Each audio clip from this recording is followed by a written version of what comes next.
So, three, two, one, and we're live.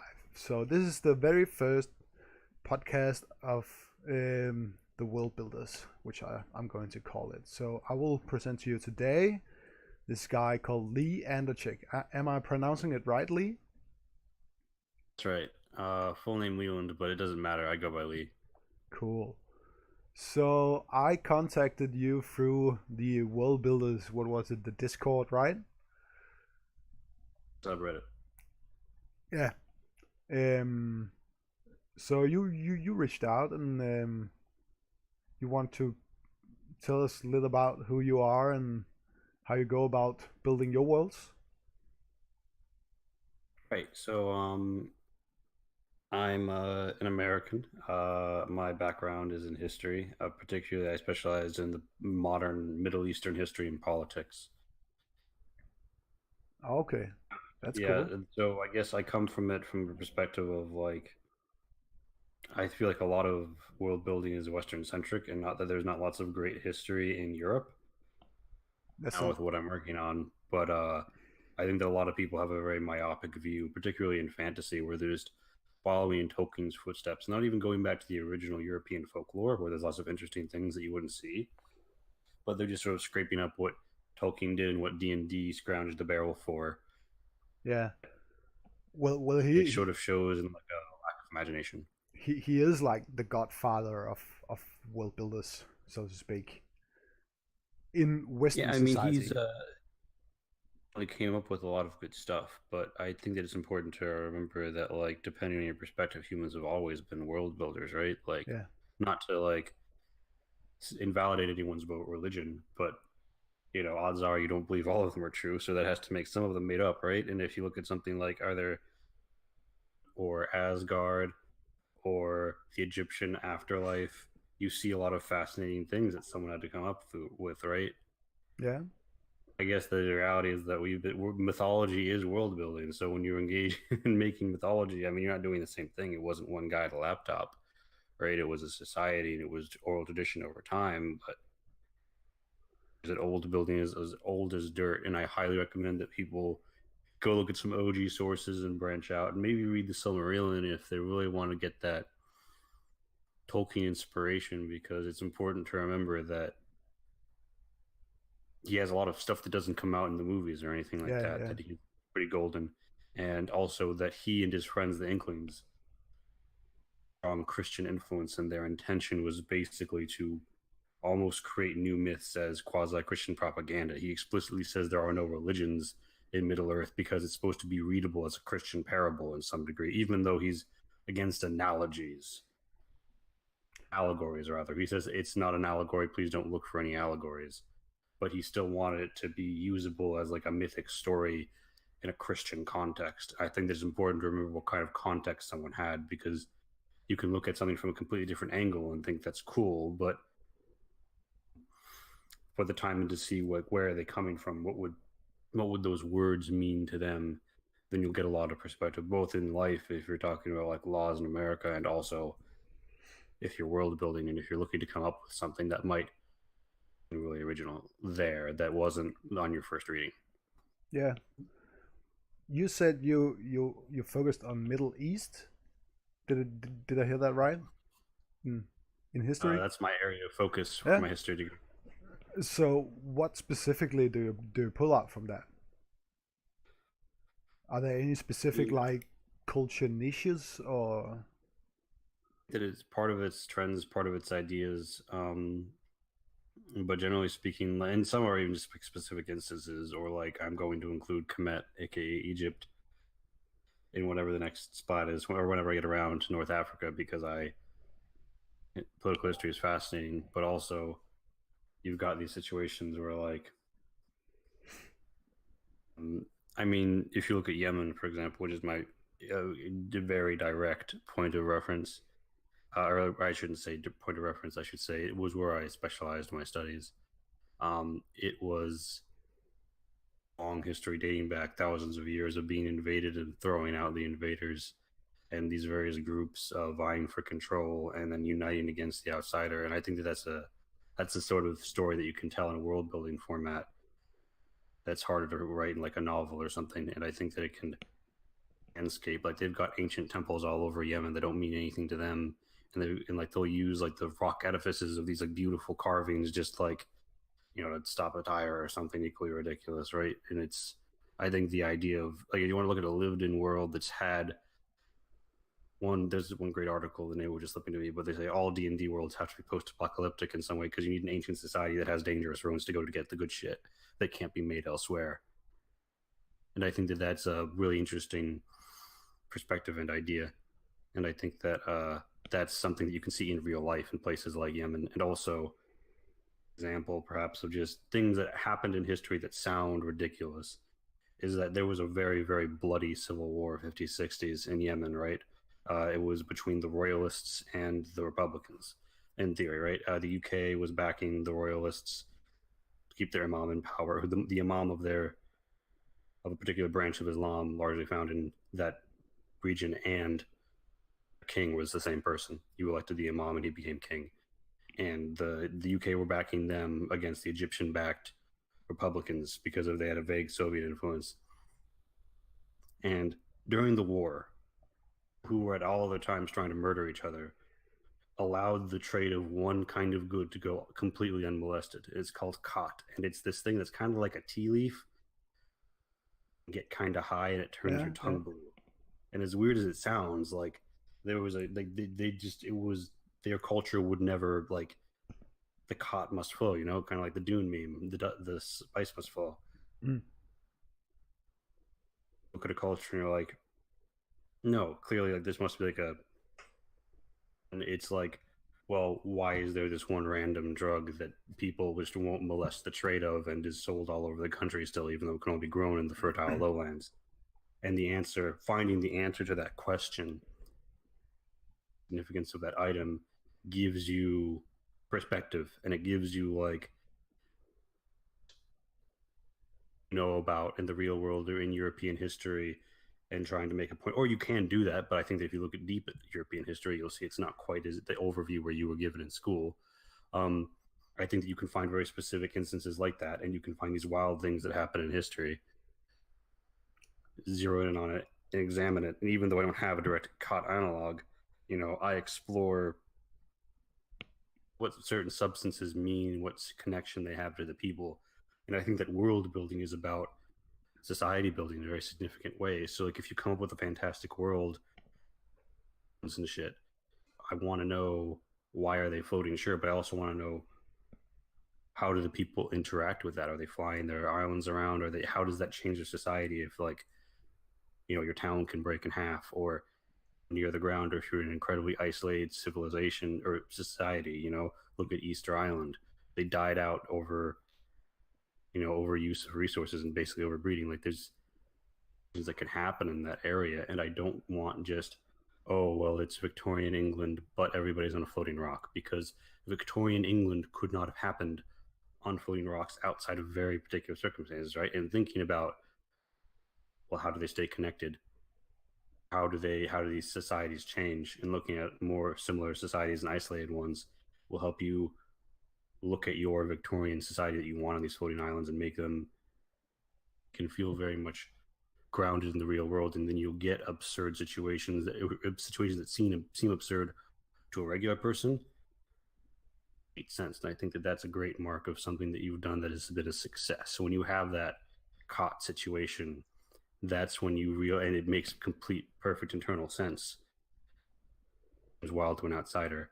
I think that you have found what the je ne sais quoi of world building is, that authentic strangeness, that authentic otherworldliness that allows one to suspend your disbelief because things are making sense. Yeah, so the world really comes to life when your cultures meet in your story. Absolutely. And I mean, I'm very society oriented. Originally I wanted to be a sociology major. I just, I'm always fascinated by societies and how they rise, how they fall, how they morph over time, how as much as things change, they stay the same. Like, for example, you used to require your parents' permission to get married in rural China. And after the communists took over, that ended. That tradition was removed. that was interesting was that rather than having a picture of the emperor every time you got married, you had a picture of Mao. And the implication, and I mean, sometimes the outright statement was that Mao was giving the young people permission to get married without their parents' permission, and Mao had taken the place of the emperor in many ways, right? Was that like overnight that happened? Yes, but you got to understand that there was a so the party had to send out. Happened was you'd have a few communists veterans who'd fought against the nationalists, and they would be good little communists, and you'd make them a cadre, or basically like an officer in the Communist Party, and you sent them back to their village to go communize it. You know, the rural villages, it was sort of hard to move things, and they had to move things sort of slowly. There were big pushbacks on things like land reform because, of course, and infamously in the some idiots greenlit the project to try and make pig iron rather than have the farmers farm, and lots of people starved. It was horrible, but that is one tiny piece of that history that we latch onto, and I don't think a lot of people, particularly who want to meme about socialism and the merits thereof, which feel how you want about it, but understand the larger context and the fact that Mao regretted making that decision, and his later decisions were factored in. He factored that in with what he did. But yeah, no, it wasn't overnight, and I think that an important thing to do in a world building context is actually to think about where has this culture been, where is this culture going, and what is the challenge, what is the thing that's making it change? Has someone new just come to power and new ideologies in power? How did the old one fall, right? Chiang Kai-shek was incredibly corrupt, and he relied on warlords who actually allowed the communists to escape encirclement because they feared that if the communists were dead, they wouldn't be allowed to keep their little, warlord realm anymore because the nationalists would expand out and assert more total control. And that's part of what allowed the communists to win in the Chinese Civil War. All right. So you need to think about all the actors, basically. Yeah. Sorry. So let's try to backtrack a little bit. So when you're starting to build a world, do you take it from the person's perspective, or do you go like way back at first to like start with how the world was even created? I think that's an interesting question. Personally, for me, I make games and write stories. Those are my two like things that lead me to world building constantly. Usually, I'll generate a scenario in my head of a story that I want, and it'll involve, I don't know, flying ships or something, and certain names and certain words and items or weapons. I'll sort of fixate on them, and I'm like, in what context do they exist? And I'll think about it, right? Mm. It'll come to something when it's an alternate history of like Earth, or like a future history specific of Earth, like Akroydiesel Age, my RPG is, because it's like I know how maybe blah blah Big Bang, people have that argument, but I know Earth exists, right? And I know what's going on in it, so I can just bit and read into it what I like. But when I'm creating a completely original world, I think you can start with the very beginning of the world. I think that what you probably want to do, this is my advice, pick like a really particular time period in your world, however you've been inspired to make it, and figure out who are the actors and what's going on and what sort of resources do they have, what are they fighting over, their society's like, and then try and figure out, well, where are they coming from? Or think about if there's an element you want to include, like I want a national society, or I want a hunter-gatherer society, or I want spear guns, or I want, I want mechs, I want blah blah blah, right? I want airships.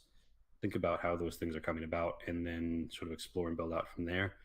I think a lot of people rush to making maps, and while I appreciate that, especially if they're like, a nice aesthetic map, about them in more vague relational terms, like no one country is the east or west of another, and sort of build out from there. Maybe even put it in a spreadsheet, like create a grid, and then sort of like think about that relationship, and make sure that makes sense. Like if you have a bunch of small kingdoms next to each other, the reason that happened in Europe is because Europe is mountainous as fuck, right?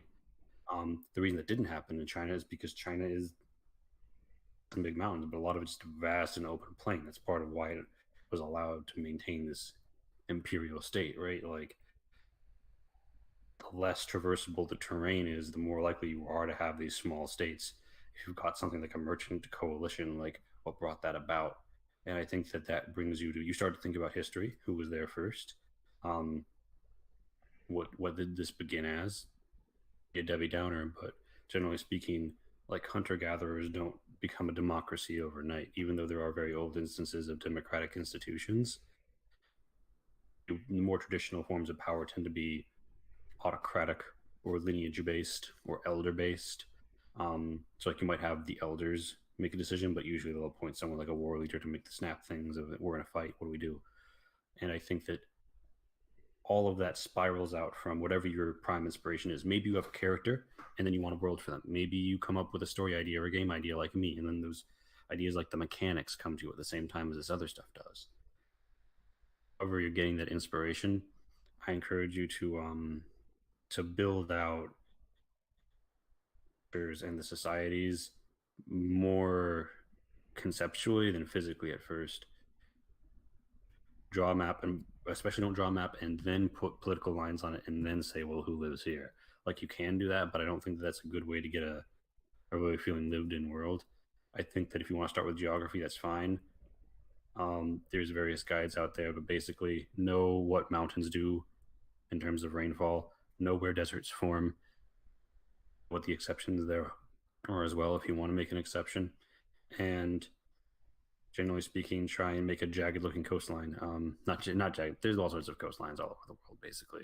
I like to steal some sometimes. Like nobody's going to know if a particular continent looks kind of like the bottom of some Malaysian island. Let's be real here. So I think that's good, but also this whole rant, the whole summary of this is know before you go. So I would keep things very vague and thought experimenty, and like figure out the things that you want in it. Start building out the geography. That's not that that's the only valid way to do it, but that's how when I was younger, I would draw a lot of maps and then sort of ipso facto things, and I think that created weaker worlds, in my opinion. I think that you want to have a strong sense of what you want there, and also perhaps an overarching theme or like an idea of the history.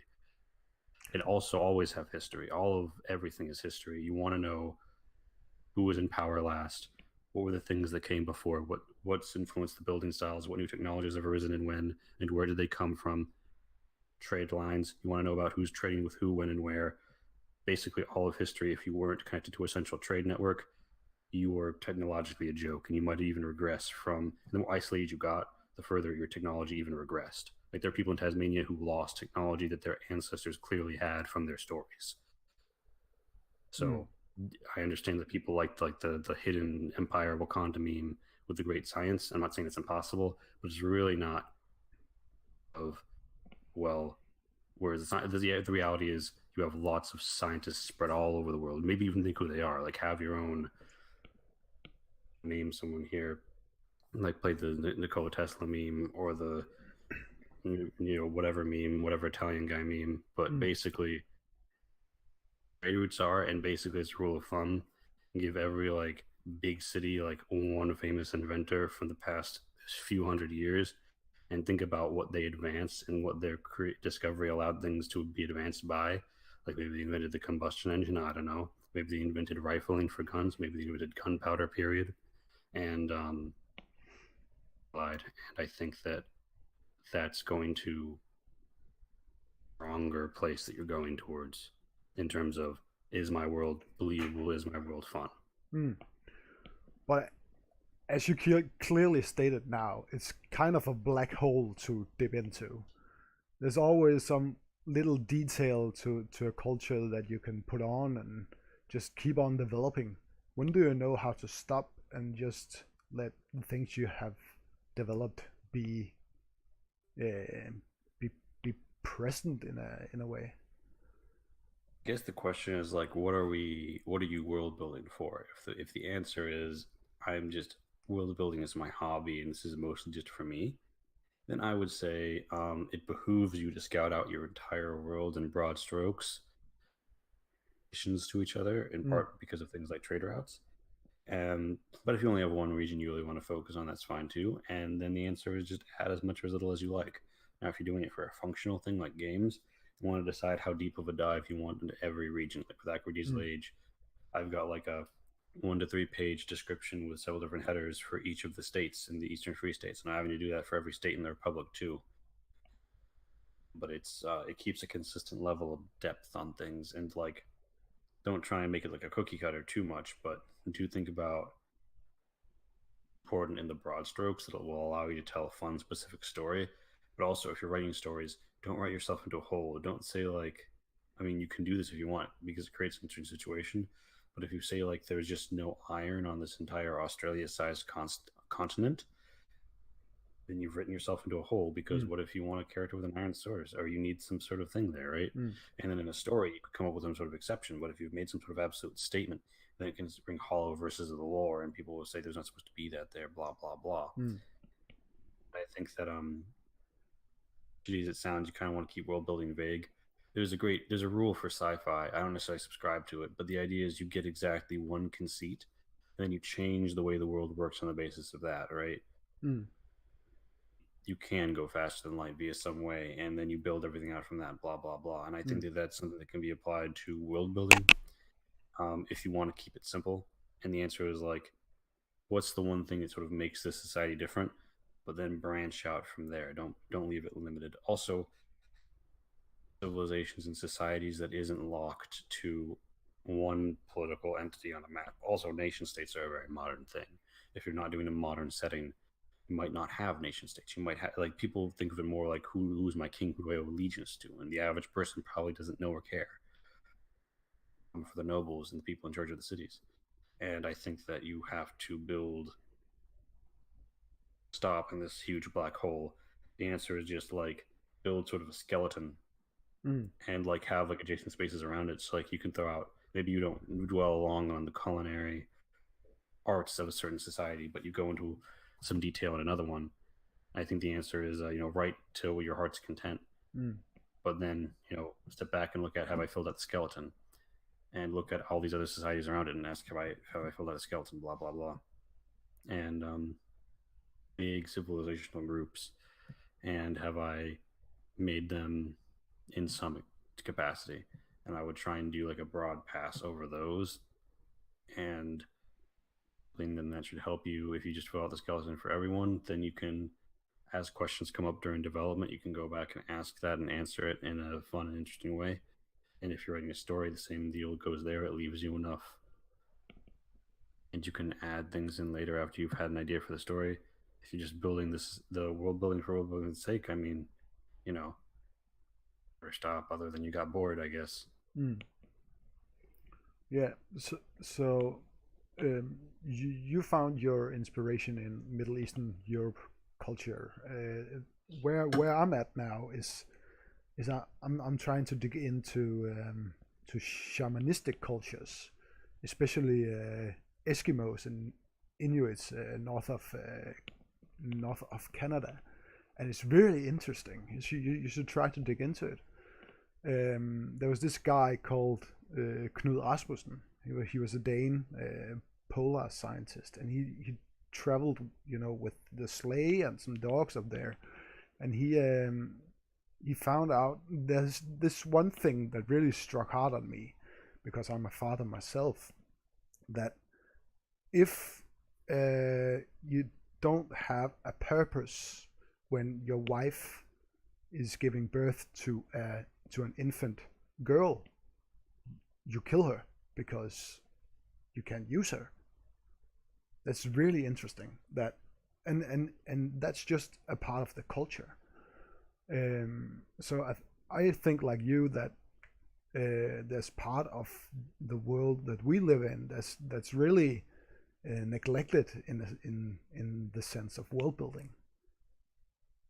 Definitely, and I think that particularly when you have that's one thing that to think about is resource scarcity and the interaction of resources, which is extreme. But like Eskimos, Inuits, like they don't have a lot of wiggle room versus them and starvation, right? Yeah, it's really bare bones, the way of their way of life. Yeah, it's really Spartan, and I think that's important to think about that sliding scale of,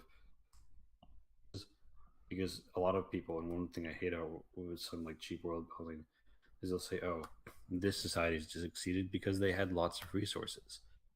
Mm. When in reality, if you look at something called the resource trap, where most places bountiful in natural resources, of them because they're in a bountiful region where they just have access to whatever they want, and so it doesn't drive innovation, doesn't drive working towards making better use of what they have, right? To And I become think that, it becomes kind of stagnant in a way. yeah, and stagnation, I think that, but at the same time, if you have too few resources, you're stuck in that stasis. So I think that if you want to look at what societies, what civilizations are going to rise to be very powerful, it'll probably be one somewhere in the middle, right? Mm. But not enough to not do anything, right? Enough to experiment. Like you need to reach that phase where they've got access to, like, like river valley civilizations. They don't need everyone getting food because they have farming along the banks of a fertile river and do other jobs. Mm. They can learn to be smiths or potters or whatever, and that will help, diversify the society, and things branch out from there. Be able to reach that point, and they also need to have to reach that point. And you have exceptions like Japan, for example. They could live. Japan was so bountiful for a while that they could be hunter gatherers in stationary towns without having to move around because hunt and gather. That's really that's quite a feat. I would say. um, Thinking about it, and like if particularly if somebody wants something that's grisly, like like infanticide, I think that looking at societies that don't have a lot of resources and thinking about, well, why are they doing this is a good idea. We just have like an air quotes evil culture that mm, just kills babies for the fun of it or whatever, right? I mm, think that you want to develop something that is interesting and is meaningful. mm, I think that the way to do that is to give everybody a very human and understandable reason for doing what they're doing. If you read the book, things fall apart. A guy engages in some really fucked up shit, including killing his adopted son. But you understand completely his perspective if you've read mm, the book. It tears you apart, but you understand. And what he's basically, his society has trapped him in doing, and hopefully it'll allow you to see that your society has trapped you in doing some things you don't appreciate, mm, you don't realize, and also that'll help a lot for world building because you'll realize there aren't evil empires, right? So we thought it was doing something good, or at the very least, its mooks and its grand leader did. Um, they believed in it, and they thought they were doing the right thing, even if they're horrible murderers who killed a lot of people, right? mm, Think of themselves as evil or the bad guys. And I think that's an important thing to keep in mind, particularly for people who are writing stories, because you get a lot of, mean worlds that are just, here's an evil empire, here's a good not empire, blah, blah, blah. It's very simple, it's very boring. We've seen it 10,000 times. yeah. They read that not to encourage people to judge a world too quickly or a story too quickly, but the reality is you are competing in a marketplace of ideas, and we have seen some things before. Unique or innovative down beneath that, try and lead with that, right? Mm, yeah. All right. Um, so yeah, you want to create this this motivation for the characters to go out and not just be comfortable in the small little town, right? I guess that's a question of what kind of story you're telling. But yeah, definitely the hero's journey. Not that I fully subscribe to it, but if you're trying to tell a story, generally speaking, like something, or I mean, you can do that in terms of story. Mm, You can be like things are good in the world building, and then introduce in the story what forces people to go out into the world. But yeah, you want to think about motivation on a personal level, level, on a nation level, and a societal and civilizational level. Always be thinking about motivations. Why are these people? Are they a sailing culture? Why do they sail? Are they traders? Why do they trade? Are they nomads? Why do they wander? mm, What do they want? What do they desire? That's going to help you build a believable world. It's going to help you set your characters, either your player characters or the protagonist of your story, out on a journey, and it's going to help give them that swift kick in the ass that puts them out into the world. Mm. So, if we backtrack a little bit again, you mentioned this that you made this RPG called the Akroydiesel Age. Yes. Let's just dip a little bit into it because the next episode we're gonna dip a whole lot into it. So if you can just like give a quick outline of what that is and how you made it. So it's a diesel punk world. The year is 2714, and not to use the term post-apocalypse, but you could call it a post-apocalypse, right? There are new societies that have arisen. They're engaged in manufacturing. They have huge cities. They're life. They have governments. They mint currencies. They're a very sophisticated society, or there are very sophisticated societies in them, but there's also wild and dangerous places between them. And the idea is that I don't know if you've ever heard of a gray goo apocalypse, but there was some turn on that, a green goo apocalypse, where something meant to clean up oil spills got released from the upper atmosphere, and it basically liquefied 90% of life on the planet. Great period of turmoil, but it also gave rise to a new age and new kinds of life. The rampant engineering and stuff that had gone on in the sort of transhuman future in the 2200s. And when we get to 2714, that are sort of an interesting reflection of the ideas and ideals and aesthetics of the 1920s, 30s, and 40s. Art Deco, pinup art, all that stuff that was there. Ideas of where we would go in the future from that time period. It's got airships and it's got ridiculous guns and tanks and it's got krakens and not mute. They're called morphs, but mutants, and it's got all sorts of I guess it's got an amalgamation of things that I enjoy and also that I think would make an interesting role playing game. Mm-hmm. And my goal for it is my ambition is to splat the world. So my idea is that I started off with just the east coast of the United States, which is called the Seaboard or the Eastern Federation or Eastern Free States. Sorry, and this is the Western Federation of States, and like they're blocked sort of by the Appalachians and some other cultures, and but that gives you I give you a pretty deep dive on what are these individual states like, what is it like together as a nation, what's going on there, and I'm expanding it now with Europa Burning, the first expansion to Europe, to places like France, Iberia, the Netherlands, etc. And in my next one, I'm going to do Italy, and I'm just going to go around the world doing more or less a similar level of detail and adding statistics and stuff for the games, and eventually adventures and encounters. It's going to be able to tell a very interesting story. And I also have some tie-in short fiction that you can read on my Wattpad. I'll put a link to that wherever. And it's it's probably hard to do it justice in this format, but basically, if you're into that first half of the 20th century aesthetic and also some of the ideas that were going around about how societies work and why and like the fate of nations. Interesting commentary, more indirect than usual here, and it explores lots of ideas. For example, one nation, the Franco-Iberian League, was run almost entirely by a traffic AI, which thought that it was handling just a traffic emergency for centuries. And when it was told that the emergency was over, it suddenly stopped running the society. It had like telegraph wires and was designing tanks for these people because it was like its neural networks were reached out into all these random places, but it couldn't rewrite itself and its core functionality. So when the emergency was over, it stopped most of what it was doing. And now they're like, wait, do we have to run ourselves now? And they're just like the emergency executives who were appointed by the AI who were kind of good at doing their jobs, but there's no decision makers. And this web of intrigue and chaos, they wind up at war with the Republic with the EFS on their side, and there's lots of dirty stuff going on there and mysteries about why the AI thought that there's no longer an emergency. But basically, it's a pretty wild ride, and I think that it tells an interesting story, and then I'm going to be able to tell interesting stories all over the world from various cultural perspectives as the Splat the World campaign goes on. And of course, anybody would support that and help buy the art, the beautiful art that Silky Noir.DeviantArt, by the way, check that out. And some other friends are helping to visualize, the Patreon could really use some patrons. And yeah, that's pretty much, I don't know if that describes the Akroydiesel Age RPG, but that sort of describes the Akroydiesel Age for it. And of course, the liquefied remains of the society.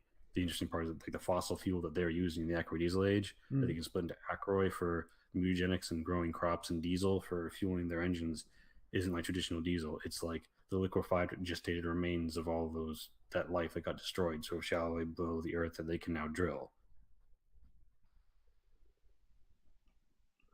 That sounds cool. Yep. If one would like to play this RPG, where can they get it? They can get it drivethroughrpg.com or rpgnow.com. If you go to ada-rpg.org, you will find that that's the homepage of my wiki. Mm-hmm. All imaginable links to things like the YouTube channel, the podcast, Twitch channel, even blah blah blah, all that sort of stuff. There's also got some world details, and yeah, it'll have on that page linked where you can go and get the game. Cool. So this we're going to talk a lot about the Akroydiesel Age in the next episode. So I think we're gonna wrap this episode up right here. So if you wanted to have some shout outs or to let people know where to find you, you can say that now. Like I said, ada-rpg.org.